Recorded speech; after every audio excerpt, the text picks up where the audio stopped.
ఈరోజు మనుషులు చూడండి, సినిమా పాటలు, బూత్ పాటలు, అశ్లీలమైన దృశ్యాలు ఎలా ప్రారంభమవుతారో, ఎత్తింది అవ్వడో ఓ పోనోగ్రఫీ సైట్లోకి వెళ్ళి కొట్టాడంట, అంత ధైర్యం రాదంట. ఏదో ఒక సాంగ్ చూస్తాడంట, సెడ్యూసింగ్ సాంగ్ చూస్తాడంట. ఈరోజు పాపం చేతుల్లోనే ఉంది అందరికీ. ఏదో ఒక రీల్ వస్తాడంట, ఏదో ఒక ఇంటిమేట్ సీన్ వస్తుందంట. గంటల గంటల సేపు రాత్రులు ఫోన్లు పట్టుకునే కూర్చుంటున్నారు చాలామంది. ఈరోజు మీ ఫోన్కి మీకు అదుపు ఉందా అండి? మీ ఫోన్కి మీకు అదుపు లేదంటే మీరు పాపానికి బానిసని జ్ఞాపకం చేసుకోండి. ఎందుకంటే ఫోన్ అశ్లీలమైన నేను చూడట్లేదు అంటున్నామేమో. ఏం చేస్తాం మరి ఫోన్తో?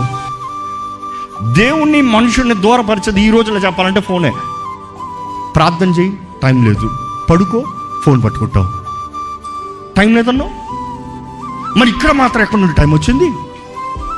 మనుషుడు అశ్లీలమైనవి చూసుకుంటూ, అక్కర్లేనివి చూసుకుంటూ, కొంతమందికి ఏమో షాపింగ్ పిచ్చి అంట. అందుకని అపవాది ఎరేస్తానికి సేలు అని వస్తాడంట యాప్లో.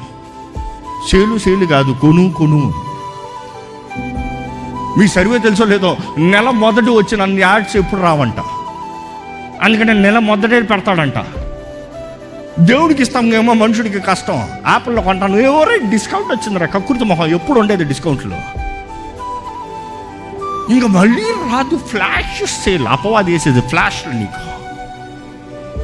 దేవుడిచ్చే ఆశీర్వాదం, నిజమైన ఆశీర్వాదం నమ్మేవారు బిగ్గరగా చెప్తామా?